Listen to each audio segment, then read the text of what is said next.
I guess first thing I want to say is compliment Coach Viator at ULM's football team and staff. I thought those guys really played hard and competed in the game. They were ready to play. And certainly that was a heck of a football game. Um, but we're excited about this week's opportunity that our team has created. I think, and really that's how I feel about it. I think our staff has done a great job,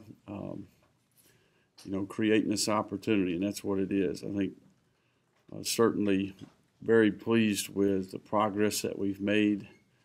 Are we perfect? No. Are we a finished product? No. But I do think that we're a team that has steadily made improvement. I think we've done a better job utilizing our personnel. I think we're eliminating deficiencies week by week. I'm very pleased with our progress as a program. But this is an opportunity to be a part of a historical game. I want to give Carl Benson credit for the stability that he's provided the league. He's really kind of reorganized and cleaned up the league. I think the divisional format and championship game, I think we all would agree, has been a huge positive. I know, especially here late in the season, so much more on the line, which I think for our football team was a huge positive. So Appalachian State's got a really good football team. You guys know they're first in the league in scoring defense and scoring offense. We played them early in the year at their place. We got to go back up there and play on the road, which is Boone, North Carolina. Is definitely a formidable place to play. But we're excited about the opportunity and look forward to the challenges that go with playing this team. And I think our team is, excited about playing another game and having another week to prepare and make improvement. And we look forward to Saturday. So with that being said, we'll take a few questions here. How much progress have you made since the last time that you played them, and in what particular areas the most? I think we've made biggest areas, I would say, just intangibly. I think we're a much more accountable group, a lot more ownership. I think in general we've seen lots of growth from our players, in terms of the type of culture that we want to have. Guys are really accountable to each other relative to showing up and preparing and be prepared to do their job for the team. I think everybody in the entire organization has gotten better at doing their job. I think that's started to show up, kind of repeating that process each week. I think our coaching staff's done an outstanding job. I think our players are playing with better effort. We're executing at a higher rate. I think our techniques and fundamentals have improved, and I think we've eliminated some of the deficiencies that we had. We're using our personnel better. But how much better are we relative to Appalachian State? I don't know that, but I think that they're the measuring stick in this league, in my opinion, in terms of how they're put together, how they play together in all three phases, and what type of culture that they do have. So this is a great opportunity for our team, and we look forward to it. Which position group has made the biggest leap, you think? I would say just in general on defense, I think we've made drastic improvement. I feel like Saturday was our best performance on defense of the season relative to just the tape, the quality of the tape, the execution level, the plan, the fundamentals and techniques, not only up front but in coverage.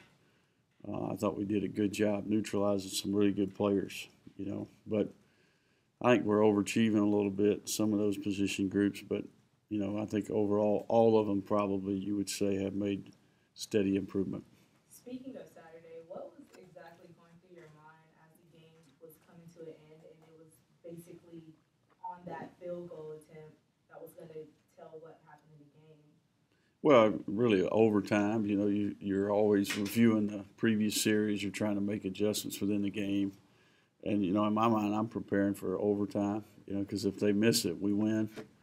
But you always got to anticipate the next possession and what we're going to do. So, goes back to that defense finding a way to make some critical stops, and make them kick a field goal. You got to give Reese Burns and our punt team some credit for flipping the field there at a critical time. Did that twice, really, once before the half and once at the end of the game, which were critical points and times in the game. So, lots of things to learn from that game, when it comes to having opportunities to really build a lead and get the game under control. we just couldn't quite do it. They kept hanging around, you know, and big play in particular was the interception for a touchdown. You had a 10-point lead there, and all of a sudden you're moving the ball, looking to make it a 3-score game, and then all of a sudden it's a field goal game going into the half. So we've made a huge emphasis on takeaways on defense here. Probably midpoint of the season, we weren't pleased with how many takeaways we had. Daily emphasis between possessions. I mean, just living it, breathing it, talking about it. And I think it's starting to show up a little bit. So the 2 turnovers in the game on the short side of the field by our defense were the 2 biggest plays in the game for sure. And both were great plays and good team defense. In that last game against App State, was there a moment in the game? I know you and the players have talked about how that game kind of showed that you belong with the Sun Belt elite. Was there a moment in that game that stands out to you that proves that, or was it just in its totality? Just the totality of it, you know, to go in there and put the ball down and play and feel like, because I think the year prior, I'm not exactly sure what happened up there, but it wasn't much of a game. So I think just in general, that was the moment that our players said, hold up, same place, same team. We are a little bit different, you know, and maybe all these things that we've been doing, they hadn't quite seen a result that goes along with the work at that point in time, you know. So maybe that's where it clicked, you know, we started. Obviously, the big confidence that we built was when we beat Arkansas State at home the next week. So, you know, I think it was that time of the year where they maybe thought, hey, maybe this is working. So, having seen film of them against others, how much of their full potential do you think you got the first time you played them, and what's your biggest concern about what you might see from them that maybe you didn't get the first time around? well, I mean, obviously, we just played good. We played sound on defense to some degree for a while in the game. You know, I think we turned the ball over, gave them a short field for one of their touchdowns. I think there's a couple of big plays maybe we could eliminate. But just in general, I think offensively we didn't execute very well. They have a lot to do with that now. I mean, don't get me wrong. So, you know, I think they're a lot like us. They've just been kind of moving along here, finding a way to win. You know, they've had some very convincing wins. And certainly Saturday, 21-10 against a good Troy team. You know, I think that was a pretty good measurement of where they're at, what type of team they have. But do you think you got their best shot? Well, I mean, I don't know that you could say that. They probably don't feel that way, but I don't know how that's relevant to what we're doing now. But we're going to put the ball down and play Saturday and see what happens. You see a difference in them with Zach Thomas in the game as compared to a couple of games they didn't have him? Oh, yeah. I mean, I think Zach's a tremendous athlete. I mean, they're definitely a different team. The backup threw 4 interceptions against Georgia Southern and their 1 loss. So, I mean, and certainly against Coastal they were different. So, since he's been back, they've been lighting it up pretty good. So, he's proved to be an effective passer. We all know what type of athlete he is. So, you know, they have the ability to use all their weapons when he's in there, and I think he's done a good job this year. Is there a way to prepare for what? Maybe inclement weather? You know, I think as much as you can. You know, we're used to moisture around here, right? Humidity, wet. So I don't think that would be as much of a factor as maybe the temperature. We handled it pretty good the last time we were there. Looks like it's going to warm up as we get closer to the game, but you know, that's why football's a great game. You know, they've got a good surface up there, but if it's a little wet, you know, we're used to that. So I think our players will be just fine. When are you going up there, and how will this week logistically be different than a regular season week? We actually travel on Thursday because of the early kickoff and the media obligations on Friday. So, you know, similar to maybe how other championship games are done. You know, this one just happens to be played at an opponent's site, so the time difference, the travel logistics. So we'll just go up a little bit earlier than we typically would on an away game. Coach, can you explain from a coach's perspective and an offensive-minded coach's perspective? A lot of people frustrated on the outside looking in, it's 4th and 1 or 3rd and 1, and you're in the new way of doing things when you feel like you got to get 4 or 5 yards. What are some things about that whole process that maybe people who are frustrated with that don't understand? I think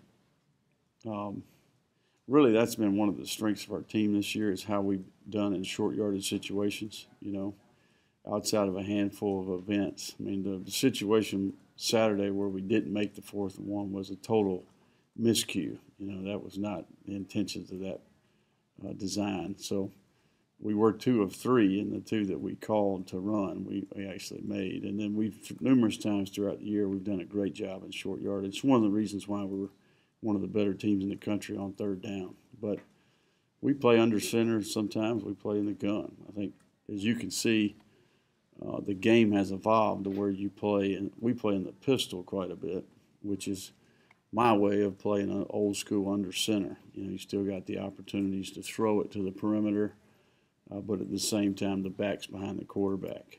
But I think it's just what you do. I think it's just it's not necessarily about what type of plays that you are. It's how well you run them.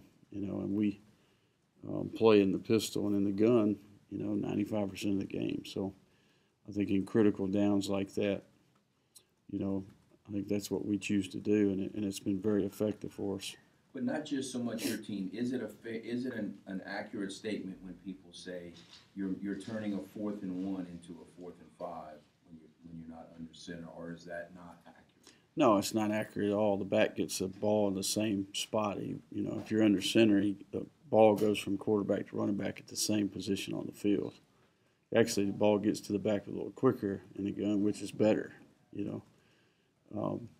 We've done research on this for years, and really, it's all about execution. It doesn't necessarily matter. We can get underneath center and hand off the same play that we do in the pistol. Same concept. It's a different way of doing it. So that statement would be not right, I would say. That's not true. Coach, what kind of advantage is it that you guys are playing a team that you've already played versus playing someone like Georgia Southern if they would have played? I think it's probably equal for both teams. I mean, certainly there's some familiarity there. It's a lot like playing in the NFL where you got a divisional team that you play twice a year.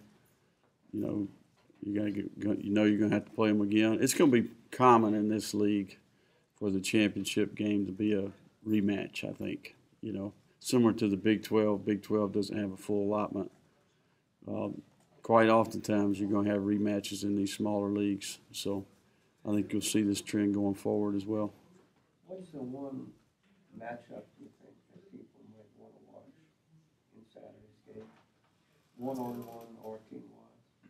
I think special teams are always a huge part of the game. Which specialists can execute at a really high rate, kicker, punter, snapper.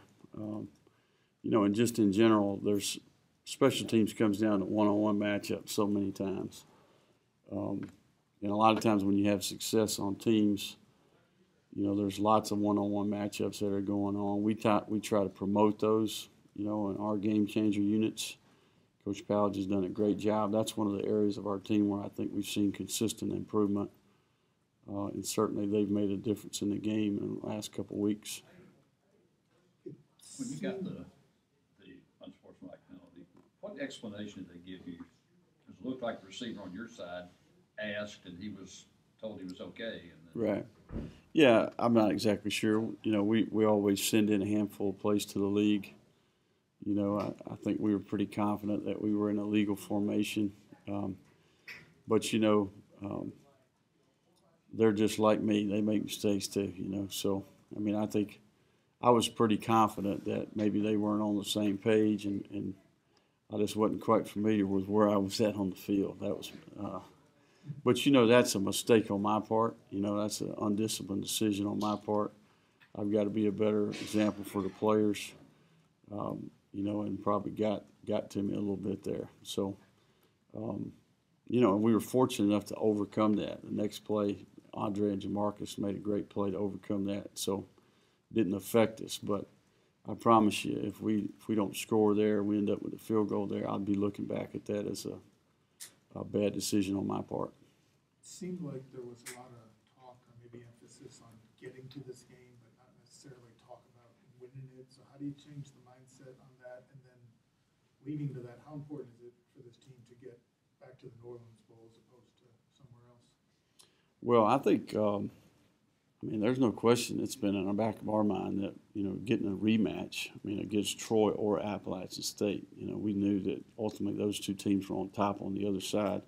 Both of them beat us by 10 in the regular season. So if we were to win the West, we knew it would be a rematch against either one of those two teams. So I don't think I think this team has developed a certain level of belief here as of late. And we went to Monroe expecting to win last Saturday. You know, I think that the key to the drill here is that we focus on the things that we need to do between now and when the ball's kicked off Saturday. You know, everybody wants to be thinking about Saturday when in reality it's not about Saturday. It's about what we're doing between now and then to get ready to play. So that's going to be critical for us, is that we stay the course, check every box, you know, dot every I, cross every T, not only physically but mentally. And then, hey, we'll have confidence if we prepare the right way, you know, and I think that's what's most important. The New Orleans part of it, though, I guess that maybe will not be discussed on Tuesday, Wednesday, or Thursday. Yeah, I mean, I think that's a bridge you cross when you get to it. You know, it's a hypothetical scenario. You know, I know if we win, we play there. That's all I can tell you. And if we don't, I think somebody else will decide where we play. So we're going to try to focus on what's in front of our team right now, and that's Appalachian State for a conference championship. Final questions for Coach, please. Is there some positive that you do know that somebody else is going to decide and you are going to play somewhere? Oh yeah, I mean, there's no question. I mean, we tried to make it a non-factor last week, but I think everybody would agree it was in the back of their mind. But good thing is we didn't let it distract us, and we focused on the right things last week. So we got to continue to do that. Where you at health-wise? We're pretty good. You know, we anticipate the only guy that would be questionable for the game would be Tariq Miller probably. Everybody else survived, and we'll have a couple of guys that are modified, but we anticipate having everybody back outside of Tariq. How much A.J. Riley will be able to play, we'll find out as we get closer to the game. I'll be able to tell you exactly where we're at Wednesday. Was Calais healthy at the end of it, though? He was a little bit, you know, he wasn't quite himself. And I'm not exactly sure. I think it was more of a sick deal. You know, he just wasn't quite feeling 100%, not necessarily a physical deal.